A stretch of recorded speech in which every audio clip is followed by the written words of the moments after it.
Pernah nggak sih kamu ngerasa setiap kali Ramadan datang, ada sesuatu yang berbeda di udara? Bukan cuma soal jadwal kita yang tiba-tiba bergeser, ada jalanan yang jadi lebih rame jelang maghrib. Tapi sesuatu yang lebih halus. Sebuah energi yang rasanya menyentuh ke dalam. Ya entah gimana caranya ikut tercermin bahkan dari cara kita memilih pakaian di pagi hari. Seolah tanpa disadari, tangan kita seperti punya naluri sendiri. Memilih busana yang rasanya lebih seirama dengan suasana hati di bulan yang begitu istimewa ini. Coba deh, iseng-iseng perhatiin waktu kamu lagi jalan di mall atau pas lagi santai scrolling di media sosial. Tiba-tiba, palet warna yang muncul di depan mata kita jadi lebih lembut ya kan? Nuansanya lebih kalem, konten-konten yang lewat pun rasanya lebih teduh. Seakan-akan ada sebuah kesepakatan tak tertulis yang menyelimuti kita semua, yang mengubah atmosfer visual di sekitar kita jadi terasa lebih tenang, lebih khusyuk. Dan ritme kehidupan pun rasanya ikut melambat. Terutama di siang hari, bener kan? Seolah-olah seluruh kota lagi sama-sama menarik napas panjang, memberikan jeda dari segala hiruk-pikuk dan kesibukan yang biasanya. Tapi coba lihat, begitu senja mulai datang. Jalanan kembali hidup, ada denyut energi yang hangat dan penuh kebersamaan, seolah ada perayaan-perayaan kecil yang terjadi di setiap sudut, setiap rumah, setiap pertemuan. Atmosfernya itu yang paling khas. Masjid-masjid yang mungkin di hari biasa terlihat lengang, kini terasa begitu hidup, hangat, dan penuh sampai ke pelataran. Gema lantunan ayat suci terdengar lebih sering di udara, menciptakan sebuah musik latar yang begitu menenangkan jiwa. Ada sebuah kehangatan dalam kebersamaan, sebuah kekhusyukan yang menyelimuti segalanya, yang rasanya sulit banget dijelaskan pakai kata-kata.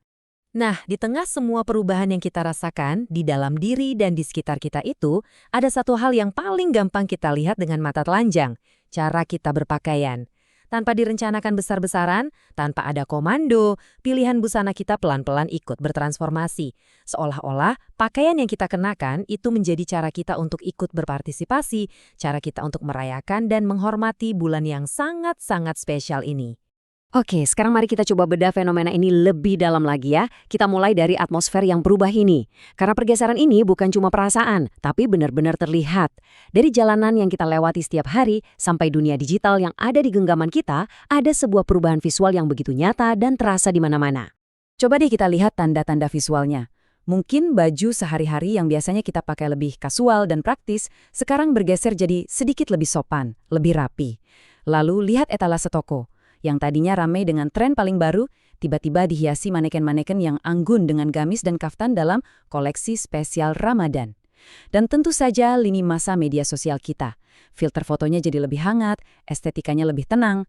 Semua ini seperti satu bahasa visual yang sama, yang diucapkan serentak oleh begitu banyak orang.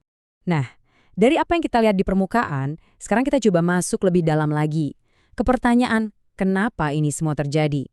Karena perubahan gaya ini sebenarnya bukan sekedar ikut-ikutan tren loh. Jauh di baliknya, ini adalah cerminan dari niat dan juga aktivitas kita selama bulan ini. Jadi, apa sih sebenarnya dorongan personal dan sosial yang ada di baliknya? Pada intinya, Ramadan itu kan momen untuk refleksi batin ya. Sebuah waktu di mana kita semua punya keinginan yang sama, untuk jadi versi diri yang lebih baik. Nah, perubahan batin ini seringkali butuh sebuah ekspresi lahiriah, supaya terasa lebih nyata, lebih utuh. Disinilah pakaian mengambil peran yang lebih dari sekedar kain. Ia menjadi semacam kanvas untuk niat kita. Memilih busana yang lebih tertutup, yang lebih rapi, itu adalah cara kita untuk bilang ke diri sendiri dan juga ke dunia luar. Saya menyambut bulan ini dengan kesungguhan. Selain niat personal yang datang dari dalam, rutinitas kita pun jelas berubah. Mungkin yang biasanya jarang ke masjid, sekarang jadi lebih sering untuk taraweh. Atau undangan kajian dan acara buka puasa bersama rasanya ada terus hampir setiap akhir pekan. Semua aktivitas baru ini secara alami menuntut kita untuk tampil dengan cara yang lebih pantas dan lebih terhormat. Tanpa kita sadari, terbentuklah sebuah standar sosial tak tertulis yang membuat kita merasa lebih nyaman saat bisa tampil serasi dengan suasana dan lingkungan sekitar. Tapi ceritanya nggak berhenti di situ. Karena ada sebuah panggung yang jauh lebih besar, tempat semua ini terjadi, di mana tren dan tradisi saling bertemu. Di panggung inilah, budaya yang sudah mengakar kuat, kekuatan bisnis yang masif, dan pengaruh media sosial yang begitu cepat saling berkelindan, menciptakan sebuah fenomena yang jauh lebih kompleks dari yang kita bayangkan. Industri fashion, tentu saja, melihat ini sebagai sebuah momen emas tahunan. Jauh sebelum bulan Ramadan tiba, berbagai merek udah siap-siap meluncurkan koleksi khusus mereka. Mereka gencar sekali mempromosikan palet warna yang lembut dan potongan yang longgar dan nyaman. Gak butuh waktu lama, gaya busana tertentu seperti gamis, abaya, atau tunik langsung mendominasi di mana-mana. Ini adalah sebuah mesin ekonomi dan budaya yang bergerak dengan sangat cepat dan berulang setiap tahunnya. Dan di tengah pusaran tren ini, pernah nggak sih kamu merasa seolah-olah Ramadan itu punya dress code-nya sendiri? Terutama di media sosial, kita seperti disuguhi sebuah estetika yang seragam, lembut, anggun, dan tertata dengan begitu sempurna. Hal ini, sadar atau tidak, bisa menciptakan sebuah ekspektasi. Sebuah tekanan halus yang tak terucapkan untuk kita juga ikut menampilkan Ramadan look yang dianggap ideal. Nah, ini membawa kita ke sebuah pertanyaan inti yang sangat menarik. Saat kita memilih gamis baru itu, atau memutuskan untuk membeli hijab dengan warna pastel yang lagi tren, seberapa besar sih dorongan itu lahir murni dari kesadaran pribadi kita untuk menghormati bulan suci? Dan seberapa besar itu sebetulnya hanyalah respons kita terhadap pengaruh kolektif, terhadap apa yang sedang ramai di sekitar kita? Mungkin seperti banyak hal lain dalam hidup, jawabannya tidak hitam atau putih ya, tapi ada di antara keduanya. Menariknya, keinginan untuk tampil terbaik di bulan suci ini sebenarnya bukan hal yang baru sama sekali. Ini adalah sebuah tradisi yang sudah mengakar begitu kuat. Dari generasi ke generasi, mengenakan pakaian terbaik untuk momen ibadah dan perayaan adalah bagian dari cara kita memuliakan momen tersebut. Yang membuatnya terasa sangat berbeda hari ini adalah skalanya. Media sosial dan industri global telah memperkuat fenomena ini, membuatnya menyebar jauh lebih cepat dan terlihat jauh lebih seragam di seluruh dunia. Oke, setelah kita memahami semua lapisannya, mulai dari niat pribadi di dalam hati, dorongan sosial dari lingkungan, sampai pengaruh besar dari industri, mari kita coba mengupas lebih dalam lagi. Mari kita coba lihat apa yang ada di balik penampilan dan mencoba menemukan makna sejati yang mungkin tersembunyi di balik helai-helai kain yang kita kenakan. Busana itu adalah sebuah simbol yang luar biasa kuat.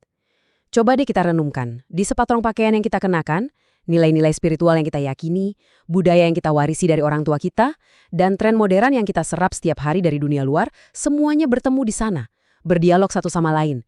Pakaian kita adalah cerminan dari identitas kita yang selalu berubah, dinamis, dan sangat berlapis.